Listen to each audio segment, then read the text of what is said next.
Alors bonsoir à tous, c'est un grand plaisir pour nous de jouer pour vous ici ce soir à l'EPFL. Donc 1 milliard d'euros. Je vous cache pas qu'en tant que musicien, ça fait rêver, mais c'est néanmoins la somme qui est en compétition actuellement parmi ces 6 projets que nous allons vous présenter.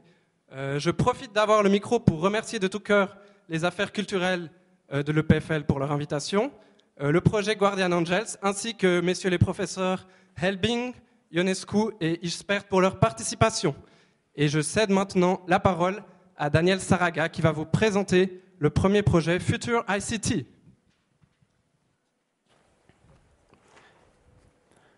Bonsoir à tous et bienvenue dans cette première partie scientifique de ces concerts exceptionnels. Alors imaginez-vous, le 6 décembre 2022, vous êtes confortablement assis sur votre sofa, vous allumez la télévision, c'est l'heure du téléjournal. Cet après-midi, il fera beau au nord des Alpes avec quelques risques de précipitations. L'épidémie de grippe arrivera probablement en Australie la semaine prochaine. Dans 2 jours, la bourse de Tokyo chutera peut-être de 5% et des soulèvements se produiront probablement en Birmanie en fin d'après-midi. Alors est-ce que prédire des crises sociétales, des révolutions, des épidémies, de la même manière qu'on prédit la météo, est-ce qu'une telle prédiction est-elle possible? Alors, des éléments de réponse pourraient être apportés par le premier projet qu'on voudrait vous présenter ce soir. Il s'appelle Future ICT, pour Future Information and Communication Technology.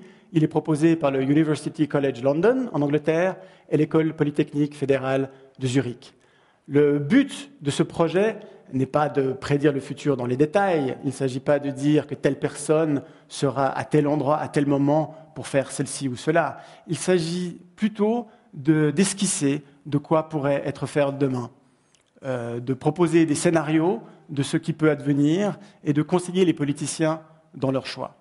Alors, pour y arriver, les chercheurs de Future ICT marient les techniques les plus modernes d'analyse de données avec l'approche sociologique et politique de base. Leur projet se décline en 3 étapes. La première consiste à récolter le maximum de données. On peut penser à des statistiques économiques ou financières ou démographiques, mais également à lire tout ce qui se passe sur Internet. On peut penser aux flux de Twitter, Facebook ou encore aux recherches lancées sur Google. Et Google donne un exemple très concret de ce que peut amener ce genre d'approche avec leur initiative qui s'appelle Google Flu, ou Google Grippe en français, qui consiste simplement à analyser le nombre de recherches lancées sur Google avec le mot-clé grippe ou refroidissement.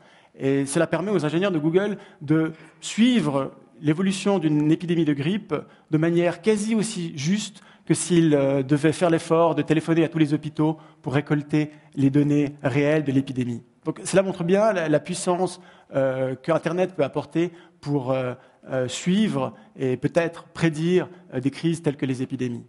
La deuxième étape du projet est probablement la plus difficile. Il s'agira pour les chercheurs d'analyser toutes ces données avec des techniques d'analyse statistique, espérer trouver des corrélations dans toutes ces données pour, c'est l'espoir, découvrir des nouvelles lois, des sortes de règles universelles qui décrivent notre société, ou par exemple la vitesse avec laquelle les villes croîtent, ou quels sont les phénomènes que l'on peut percevoir avant qu'une crise financière se mette en place. Alors cette nouvelle connaissance sur les mécanismes sous-jacents de notre société ou du réseau financier devrait permettre de pouvoir diagnostiquer les crises lorsqu'elles sont en train de se mettre en place, éventuellement de voir quels sont les points faibles. Par exemple, pour la crise financière de 2007-2008, on a pu clairement voir le rôle joué par les banques too big to fail, les banques qui sont tellement grandes que lorsqu'elles font faillite, elles risquent d'entraîner avec elles tout le système. La dernière étape de ce projet consistera à rassembler toutes ces règles pour essayer de faire une sorte de simulation, une sorte de monde virtuel qui fait écho au nôtre et grâce auquel les politiciens pourraient peut-être tester des mesures sur l'ordinateur avant de les implémenter en réalité. Par exemple, qu'est-ce qui pourrait se passer si on prend une action contre la problématique du too big to fail et on fait passer des lois contre les banques trop grandes? Quelles conséquences peuvent avoir de telles décisions?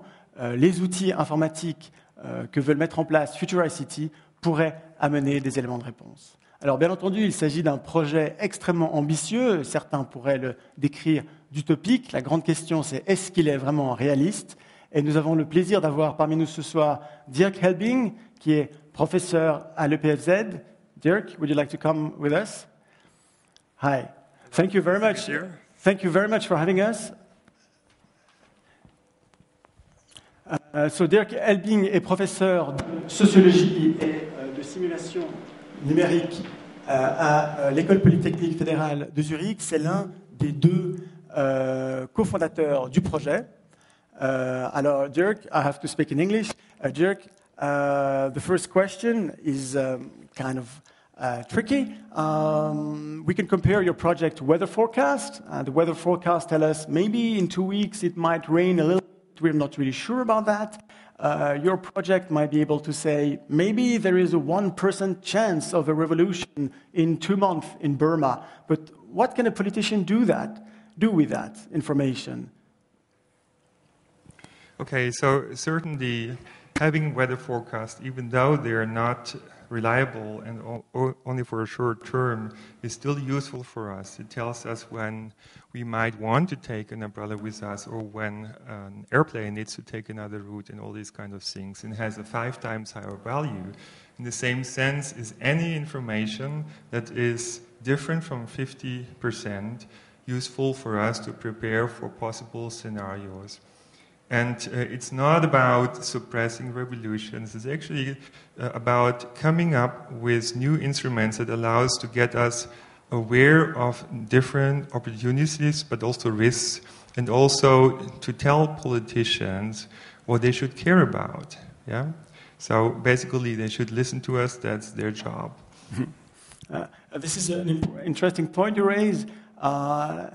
With such a tool, politicians will be tempted to always come to you and ask for advice.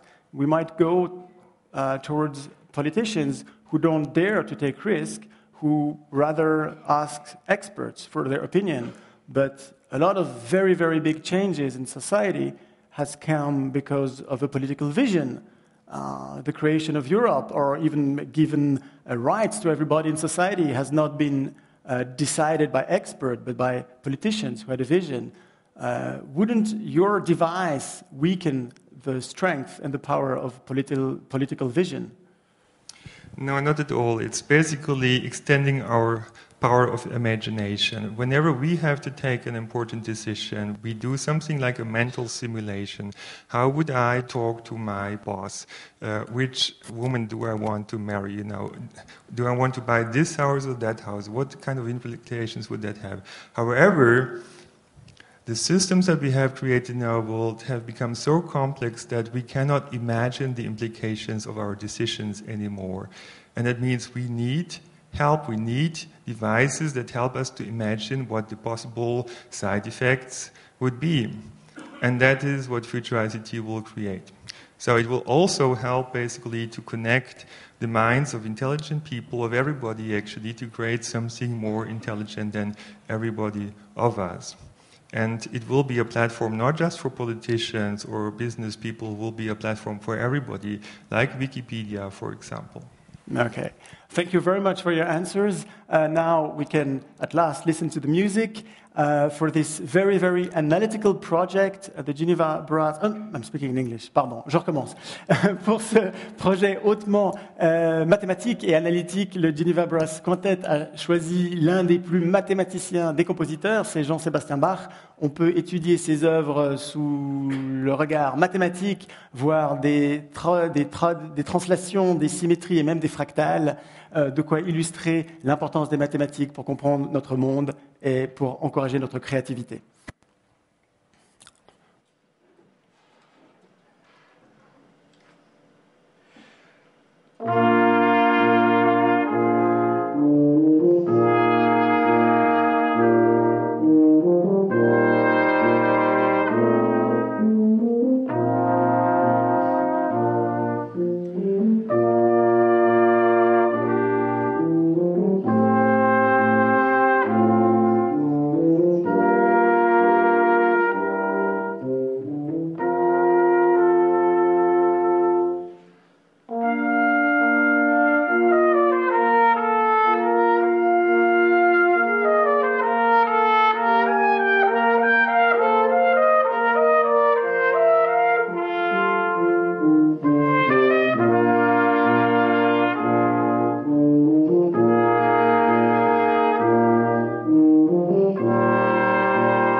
100 milliards de neurones connectés par 100 000 milliards de synapses.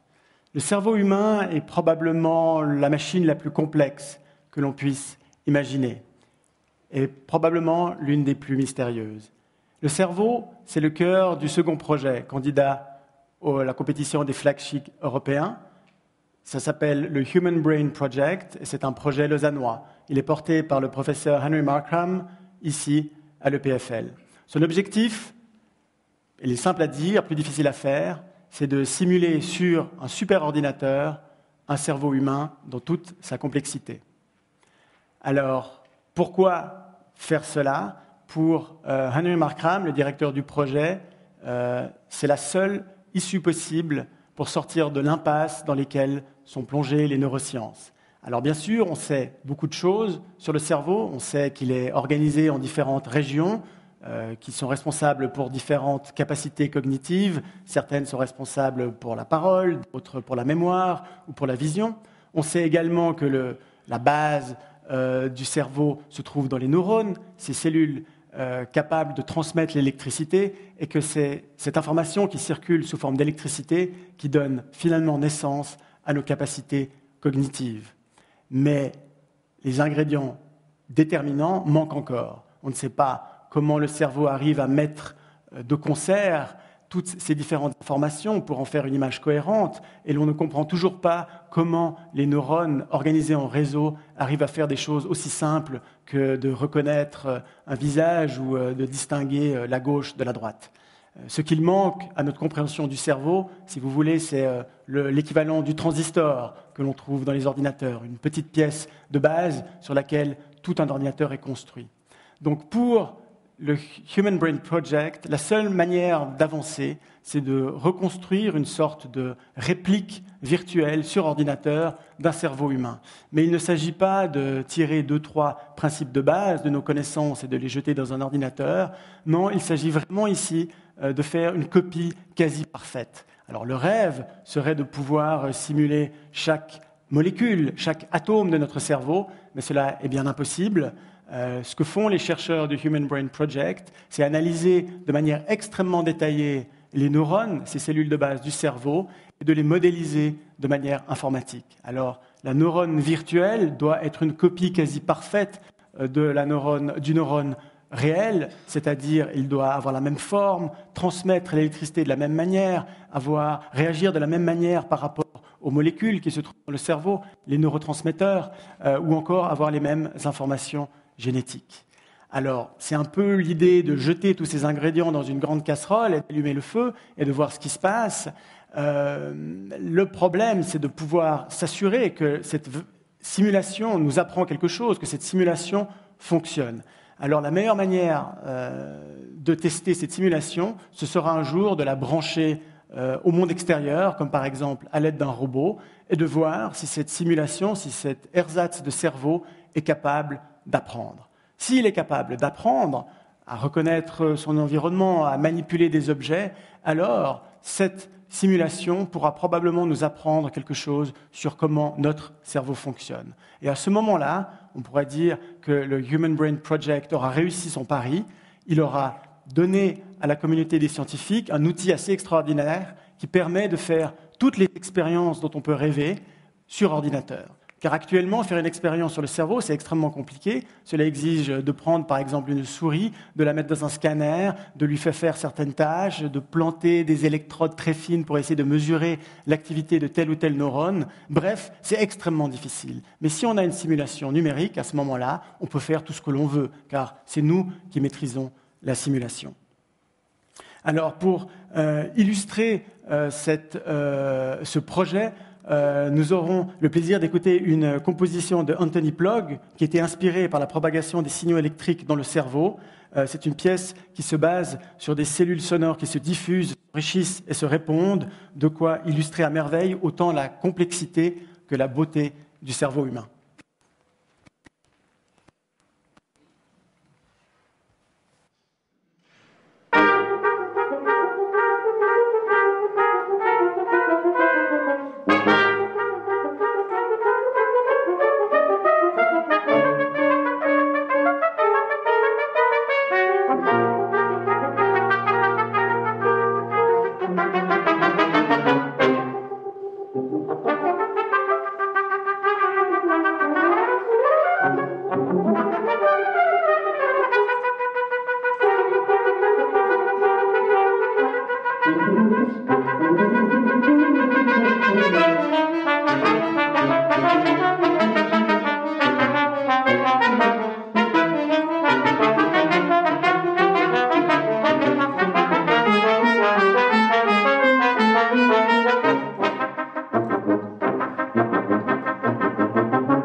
Le troisième projet nous fait quitter la Suisse, direction Berlin, à l'hôpital de la Charité, où un généticien allemand, Hans Lehrer, propose une vision assez particulière de la médecine.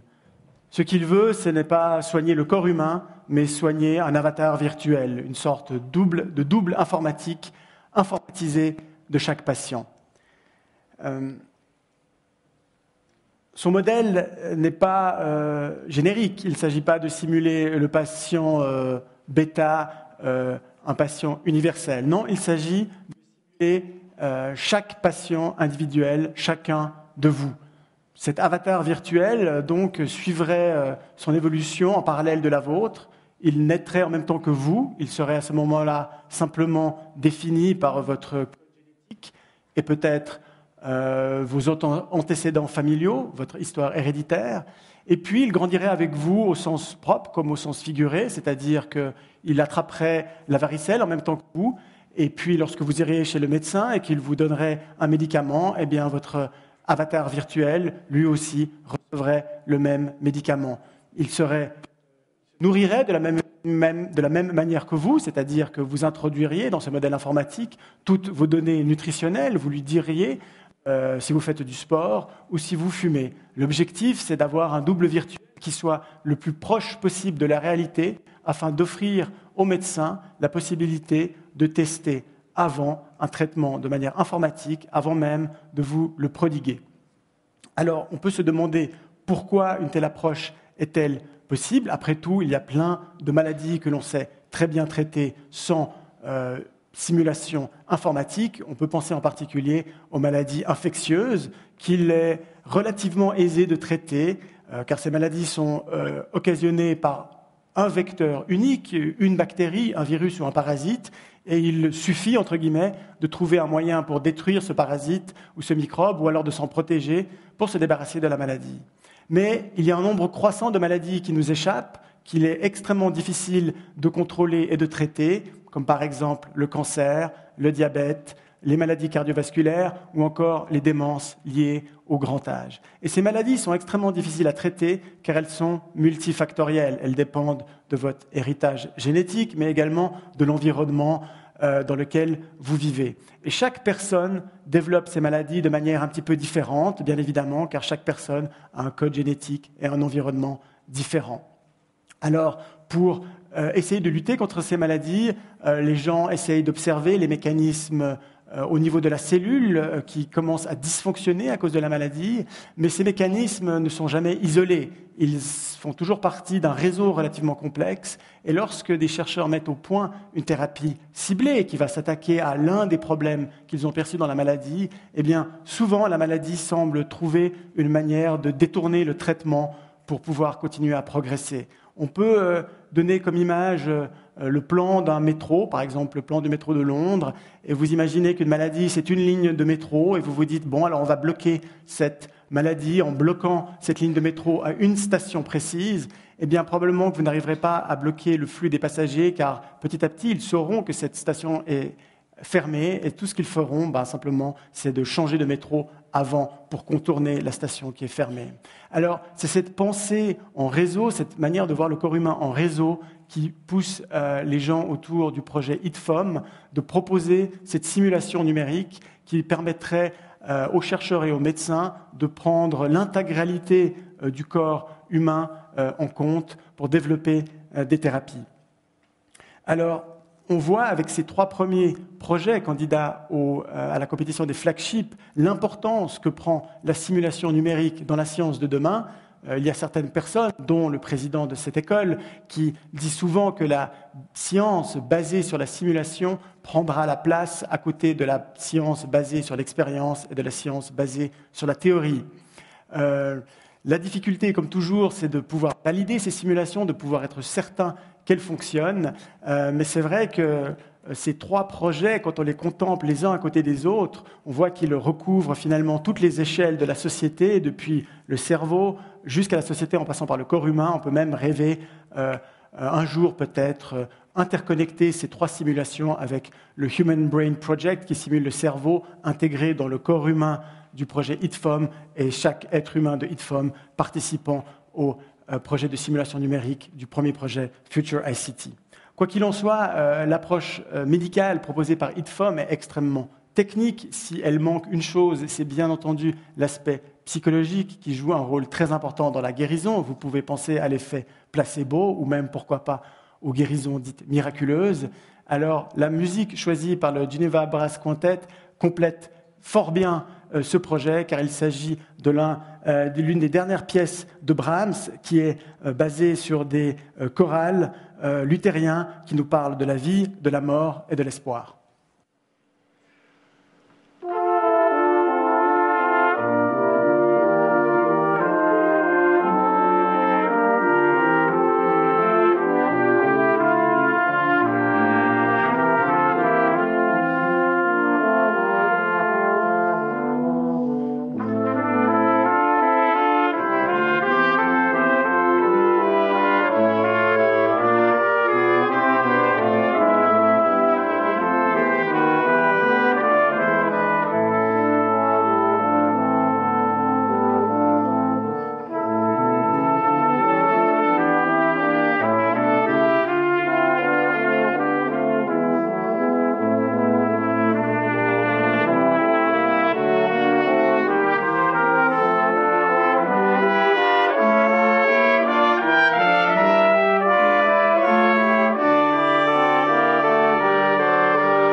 Qu'est-ce qui coûte 1 milliard de dollars, non pas par kilo ou par litre, mais par mètre carré?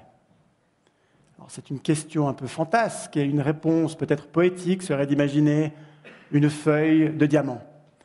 La réponse ne serait pas si éloignée de la réalité, car ce qui coûte 1 milliard de dollars le mètre carré, c'est un matériau qui est composé exactement des mêmes atomes que le diamant, des atomes de carbone. Il s'agit du graphène, et c'est un matériau qui a fait une entrée spectaculaire et fracassante dans le monde de la recherche depuis les années 2000, et qui est l'objet du 4e projet candidat à la compétition des flagships. Ce projet s'appelle tout bêtement Graphène, et il est proposé par l'Université de technologie de Chalmers en Suède. Alors le graphène, c'est un matériau vraiment assez particulier. On peut dire que c'est le matériau le plus fin du monde. C'est une feuille qui a une épaisseur composée simplement d'un seul atome. Donc on peut vraiment dire que c'est impossible de faire plus fin qu'une couche monoatomique, et c'est impossible de faire plus fin que le graphène. Alors c'est un matériau difficile à élaborer. Son prix de 1 milliard de dollars le mètre carré, c'est pour des feuilles de graphène extrêmement pures. Mais ce qui a relancé le domaine de la recherche, c'est une découverte en 2005 faite à l'université de Manchester, qui a été couronnée du prix Nobel très peu après, qui était une nouvelle technique pour trouver une manière de faire du graphène qui consistait tout bêtement, c'est vraiment à s'arracher les cheveux tellement c'est simple, à griffonner sur un bout de papier avec un crayon gris et prendre du scotch et arracher des bouts de crayon gris depuis la feuille de papier avec du scotch et de répéter l'opération jusqu'à ce qu'on n'a qu'une seule feuille de graphène, parce que la mine d'un crayon gris, c'est du graphite et c'est également composé de carbone. Alors, on a enfin quitté le domaine de la simulation numérique pour entrer dans le concret, car ce projet consiste à proposer de nouveaux dispositifs électroniques basés sur ce matériau appelé graphène. Il promet de révolutionner l'électronique de demain, car c'est un matériau vraiment assez particulier, assez fantastique. Ses propriétés en font vraiment un objet unique au monde. Alors d'abord, c'est un matériau qui est conducteur d'électricité, c'est une bonne nouvelle si on veut en faire des dispositifs électroniques. Deuxièmement, il est transparent, ce qui pourrait imaginer la possibilité d'inventer des nouveaux types d'interfaces ou d'avoir des écrans tactiles ou des fenêtres interactives. Il est, comme je l'ai dit, le plus fin du monde, ce qui en fait un matériau extrêmement souple. On pourrait imaginer ainsi des dispositifs électroniques flexibles ou qu'on pourrait enrouler. Il est souple, mais étonnamment, c'est un matériau extrêmement résistant. Il est, proportionnellement à son épaisseur, 100 fois plus résistant que l'acier. Pour vous donner une idée, si l'on construisait un hamac de 1 mètre carré, donc plus ou moins 1 milliard de dollars, fait en graphène, qui n'aurait une épaisseur que d'un seul atome, un tel hamac serait capable de supporter le poids d'un chat de 4 kilos. Donc c'est un matériau vraiment très étonnant, flexible, très, très, très résistant, et qui fait rêver les chercheurs du projet graphène. Il parle de développer des nouveaux types de puces électroniques ultra rapides, de développer des écrans pour smartphones qui soient pliables, des circuits électroniques que l'on puisse imprimer tels du papier, encore des cellules photovoltaïques ou encore des détecteurs ou des scanners d'aéroports. Le graphène est en train de prendre une importance stratégique. Les États-Unis, comme la Corée, ont annoncé vouloir subventionner la recherche à hauteur de centaines de millions de dollars. Alors la grande question, c'est de savoir, comme toujours, si cette recherche va aboutir. Une autre question, c'est aussi de savoir si le graphène va forcément être la bonne technologie, car très souvent, on a tendance à négliger la capacité qu'ont les technologies existantes. Donc dans ce cas ici, il s'agit de la technologie usuelle basée sur le silicium. On sous-estime souvent la capacité des technologies existantes à se réveiller et à se développer. Donc c'est possible que finalement, ce soit d'autres technologies qui arrivent au même résultat. Mais quoi qu'il en soit, le graphène fait assez rêver avec ces images de matériaux extrêmement fins, transparents, fluides, comme un voile. Il peut nous faire rêver à des utopies architecturales ou de design intérieur, et en tout cas nous promet des dispositifs électroniques révolutionnaires où le design jouera un très grand rôle. Alors, pour illustrer en musique le graphène et ses propriétés magiques, le Geneva Brass Quartet a choisi l'encyclopédie de l'opéra de Kurz Stutzenegger, qui regroupe des extraits des plus célèbres opéras. Vous apprécierez la légèreté de l'air du Toréador de Carmen, la solidité de la chevauchée des Valkyries de Wagner, ainsi que la finesse de Rossini dans l'ouverture du Barbier de Séville. Légèreté, solidité et finesse qui peuvent décrire aussi bien la musique que le plus cher des matériaux.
Le 5e projet nous ramène en Suisse. C'est un projet porté par les 2 écoles polytechniques fédérales de Lausanne et de Zurich. Son objectif est de créer des senseurs électroniques, des petites puces que l'on puisse répandre partout dans l'environnement ou sur soi-même et qui nous protégeront, des formes d'anges gardiens électroniques, et c'est ce qui a donné le nom du projet, Guardian Angel.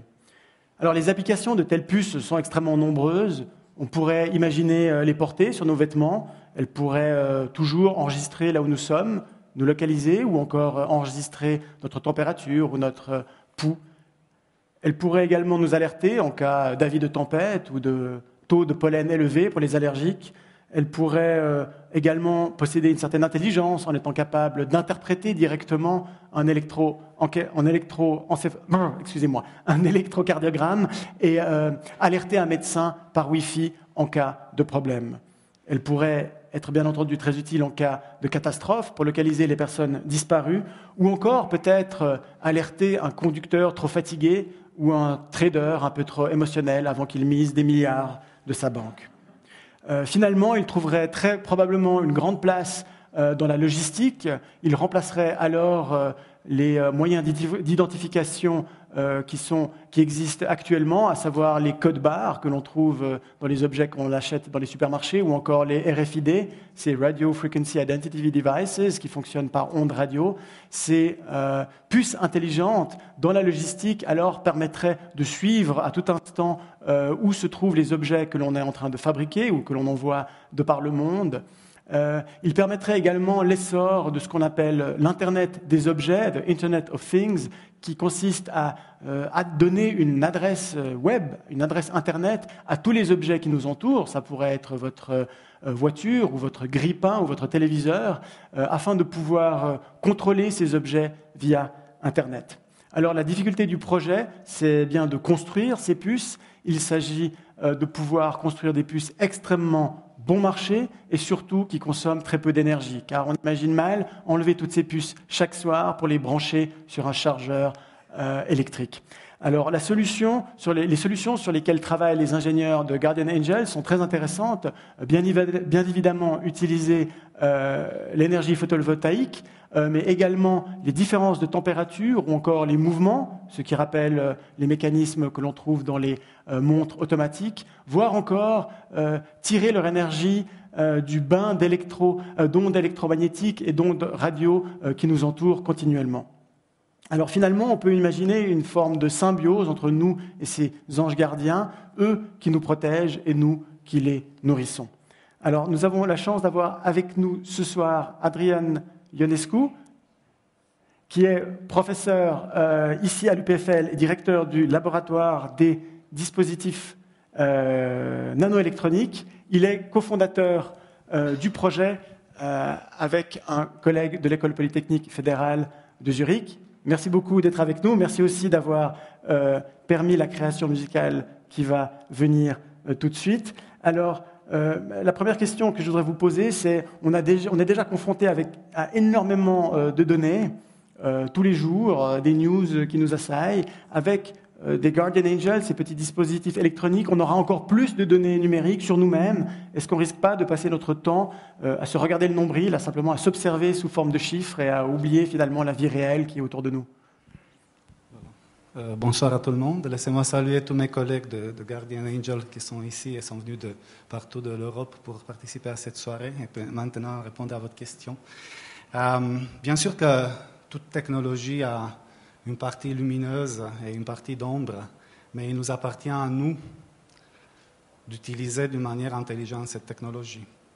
Je pense qu'avoir accès à des données qui sont plus structurées, qui sont adaptées pour faire de ce qu'on appelle dans ce projet de la prévention, au lieu de traiter plein de problèmes, plein de santé, pratiquement notre interaction avec l'environnement, toutes sortes de situations de risques auxquelles nous sommes exposés. Si nous arrivons à nous projeter dans le futur et utiliser d'une manière encore, comme je disais avant, intelligente, les données qui pourront être captées, structurées, interprétées et offertes à notre décision par ces réseaux de capteurs, ça nous donnera une autre façon de vivre que nous appelons la vie intelligente. Alors, ça nous appartient aussi de mettre des barrières de protection en ce qui concerne la sécurité de ces données, la façon dont ces données sont stockées, dont ils vont être communiqués ou non communiqués. Et c'est ce que nous voulons aussi faire dans ce projet, de prendre en compte tout ce niveau de sécurité pour que ces données soient vraiment utilisées pour du conseil personnalisé à notre faveur dans la vie de tous les jours. Merci, vous avez parlé du côté sombre de la technologie. Il y a un aspect auquel on pense relativement vite quand on voit votre projet. C'est un aspect très sombre. C'est la figure de Big Brother qui apparaît dans le livre 1984 de George Orwell, qui permet au gouvernement de surveiller constamment ses citoyens. Je peux imaginer que des politiciens soient très intéressés à encourager le port de tels Guardian Angel, ou même peut-être des compagnies d'assurance vous proposent des rabais si vous acceptez de porter ces dispositifs électroniques pour vous encourager à avoir un mode de vie sain. Comment pensez-vous que la société sera-t-elle capable de gérer le danger d'avoir de tels abus? Oui, je pense que des dangers, on est tous soucieux. Quand le premier train à passagers a roulé en Angleterre, tout le monde avait peur qu'à plus de 50 km à l'heure, l'air va sortir des wagons et les passagers seront morts à la fin. Finalement, dans ce qui concerne la sécurité des données, on est quand même dans l'ère de l'Internet. Nous avons tous des smartphones. Beaucoup d'entre vous sont connectés pratiquement tous les jours sur Internet. Vous avez des comptes Facebook. Donc c'est clair que ce problème concernant les données, comment ces données sont utilisées, est très important, ça nous concerne tous. Encore une fois, il faut voir toujours la partie lumineuse d'une technologie. Comment on peut sécuriser ces données, comment on peut imaginer une utilisation intelligente. Dans l'approche Guardian Angel, beaucoup de ces données sont stockées et utilisées d'une manière locale. Vous ne les communiquez pas forcément dans le cloud.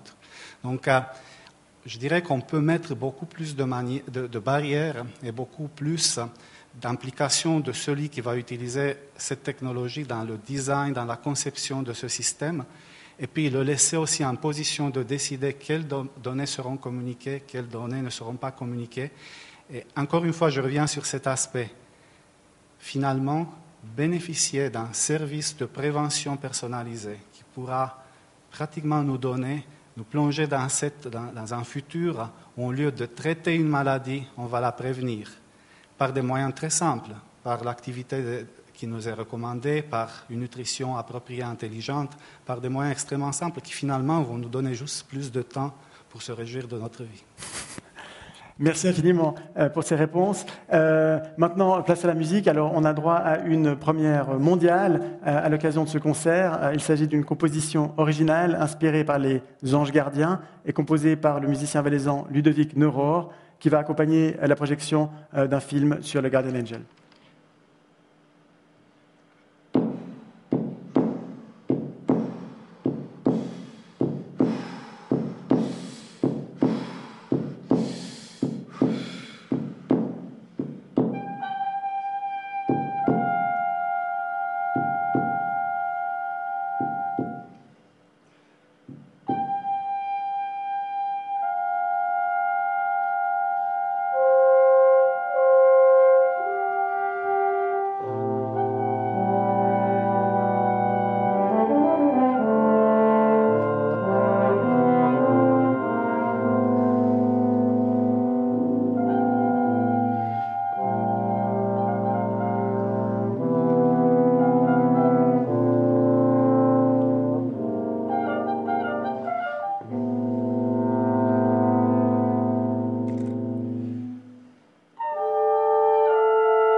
Le sixième et dernier projet de ce soir, qui espère décrocher le pactole de Bruxelles, nous parle de l'un des plus vieux rêves de la science-fiction. C'est celui de pouvoir vivre en harmonie avec des robots. Le projet s'appelle Robocom, pour Robot Companions for Citizens, et il est proposé par Paolo Dario alla Scuola Superiora Santa Anna de Pise. Son objectif est de développer des robots qui soient utiles à la société pour aider les personnes âgées, par exemple, ou intervenir dans des circonstances extrêmement dangereuses. On pense par exemple à la catastrophe de Fukushima, ou encore pour augmenter la productivité des employés. Alors, comme les 5 autres projets que je vous ai présentés ce soir, il s'agit pour l'instant encore d'un rêve, car pour l'instant, les capacités des robots que l'on trouve aujourd'hui sont extrêmement loin de l'objectif du projet Robocom. L'énorme majorité des robots humanoïdes que l'on trouve aujourd'hui, eh bien, il faut aller les chercher dans les laboratoires de recherche, ou encore il y en a peut-être une petite dizaine que l'on sort de temps en temps dans des démonstrations. On pense par exemple au robot Asimo de Honda. Donc la plupart des robots humanoïdes complexes restent dans des environnements extrêmement protégés, comme des laboratoires. Ce qu'on trouve chez nous, dans la ville normale, pour ainsi dire, eh ben, c'est par exemple Roomla, qui est un petit robot aspirateur qui est capable, il est vrai, d'aspirer votre salon, d'éviter les chaises et d'aller se recharger tout seul lorsqu'il est fatigué, mais évidemment qu'il n'a pas beaucoup de capacités cognitives ou de possibilités de nous aider. Les autres robots que l'on trouve, c'est les robots industriels dans les lignes de fabrication. Alors, ils sont extrêmement précis et fiables et peut-être bon marché, mais ils font finalement toujours le même mouvement. Pardon. Alors, pour arriver à ce rêve de robots autonomes qui se déplacent dans notre ville et dans nos maisons, eh bien, il faut être capable de développer des systèmes d'intelligence artificielle qui comprennent le monde, qui sachent ce qu'est une voiture, ce qu'est l'eau, ce qu'est un arbre, ce qu'est un crayon et ce qu'est un être humain ou un chien. Et c'est une tâche extrêmement complexe. Au milieu du siècle passé, dans les années 50 ou 60, les chercheurs en intelligence artificielle imaginaient décrire le monde de manière quasi encyclopédique et structurée, en expliquant par exemple à un ordinateur que le bois provient d'un arbre et qu'un arbre est un être vivant et que les êtres vivants, on les trouve sur Terre. Mais on s'aperçoit très vite que la quantité d'informations est bien trop grande. Il est impossible de tout décrire. Si l'on pense au bois, eh bien, le bois il peut être sous forme vivante ou sous forme morte. Un arbre peut être réel ou il peut être peint. Donc il y a beaucoup trop d'éléments à décrire pour qu'on puisse s'en sortir avec une telle approche qu'on peut appeler top-down, en expliquant les choses de manière encyclopédique. Donc plus récemment, les chercheurs en intelligence artificielle ont renversé le problème en s'inspirant peut-être de la manière dont les êtres vivants apprennent à comprendre l'univers qui les entoure. Il suffit d'observer un petit bébé, et bien on voit comment il apprend finalement tout seul, petit à petit, à force de trial and error, à force d'essais, il apprendra à coordonner ses mouvements, à comprendre la différence entre le plastique et le bois, à apprendre ce qu'il peut manger et ce qu'il ne peut pas manger. Donc l'objectif des chercheurs en intelligence artificielle, de Robocom, c'est d'intégrer au robot une sorte de curiosité artificielle qui pousserait le robot à aller explorer le monde et à se fixer finalement lui-même des objectifs pour qu'il apprenne lui-même à comprendre de quoi est fait le monde. Alors, un aspect sur lequel travaillent les ingénieurs de Robocom, c'est ce qu'on appelle la robotique molle ou le soft robotics, qu'on pourrait traduire par le langage non verbal, le fait qu'il est très important entre nous, humains, de pouvoir communiquer non seulement par la parole, mais également par le corps.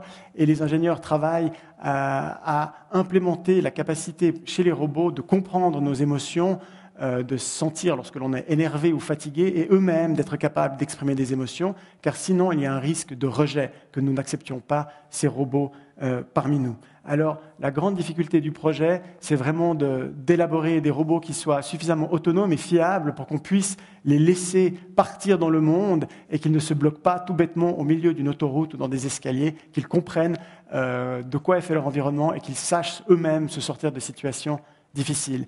Alors, parmi les 10 institutions qui soutiennent Robocop figure le PFL. Et nous avons le plaisir d'avoir le professeur Åke Isper parmi nous, qui est directeur du laboratoire de biorobotique à l'EPFL et part intégrante du projet Robocom. Merci. Je vais prendre le micro. Merci.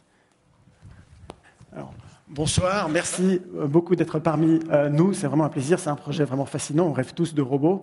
Peut-être la première question c'est, est-ce qu'on va vraiment accepter les robots parmi nous? Est-ce que moi j'accepterais dans 50 ans d'aller à l'hôpital et de ne pas me faire soigner par une infirmière, mais par un robot mécanique? J'espère. En tout cas, c'est vrai, clairement, ça fait partie de notre travail, ce sera de convaincre la population d'accepter nos robots. Et puis c'est vrai qu'il y a d'énormes différences culturelles entre le Japon, où les robots sont très très bien acceptés, puis il y a une partie des dessins animés comme Astro Boy qui ont fait que c'était vraiment très populaire, et l'autre vision plutôt hollywoodienne, américaine, où le robot c'est un robot guerrier qui fait peur. Et j'espère qu'en Europe, on est un peu entre deux, et puis le travail de Robocom, ça va justement de convaincre que le robot peut être sympathique et bienveillant. Et j'ai envie de dire aussi, c'est vrai que ça nous fait peut-être un peu peur de se dire on va à l'hôpital, on va être entouré de robots, mais les robots sont juste là pour aider. Le reste, ce sera toujours les humains, les infirmières, tout ça, les chirurgiens seront là. Le robot est juste là pour assister et faciliter en fait la vie de tout le monde, donc comme compagnon. Une seconde question, c'est celle de la responsabilité. Si j'ai un chien et qu'il mord quelqu'un, c'est moi qui vais avoir des problèmes. Si mon robot cause un accident, est-ce que c'est moi qui aurai des problèmes ou c'est vous, l'ingénieur qui l'a conçu peut-être avec quelques défauts? Ça sera moi. Non, je sais pas. C'est vrai que c'est un problème intéressant. On a la même chose avec les voitures qui deviennent autonomes, les avions qui sont autonomes. Donc, qui est le responsable? Est-ce que c'est le constructeur, l'utilisateur? Et là, on va avoir le problème supplémentaire, c'est que les robots vont apprendre. Donc, il y aura un tuteur, un instructeur dans la boucle. Donc, est-ce que c'est le constructeur ou l'instructeur?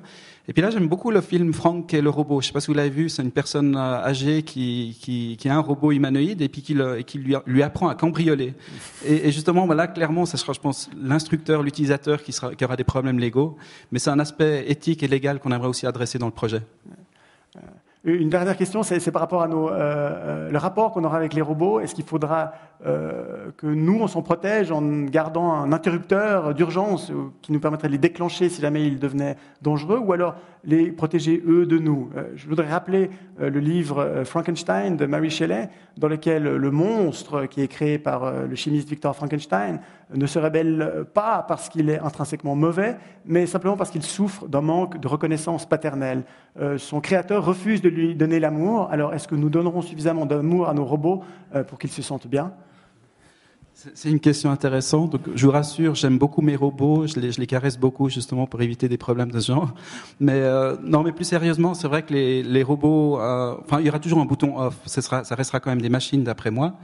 Mais il y a quand même un aspect intéressant. C'est vrai que les robots avec lesquels on travaille, très vite on les décrit comme des animaux. Donc c'est vrai qu'on s'y attache. Et il y aura peut-être l'image d'un robot comme un animal de compagnie en fait domestique. C'est vrai qu'on s'y attache. Donc on n'aura peut-être pas toujours envie de l'éteindre, mais d'après moi on pourra toujours l'éteindre. Merci infiniment pour ces réponses. Alors, on va bientôt passer à la dernière plage musicale de ce soir, qui illustre parfaitement ce sujet. C'est le ballet Casse-Noisette de Tchaïkovski. L'histoire d'un casse-noisette et d'une ribambelle de jouets qui prennent vie d'abord de manière un petit peu mécanique et puis après qui deviennent des vrais personnages. C'est finalement ce que je pourrais peut-être souhaiter à ces robots, de pas seulement nous travailler pour nous, mais également de pouvoir apprécier la musique et pourquoi pas danser.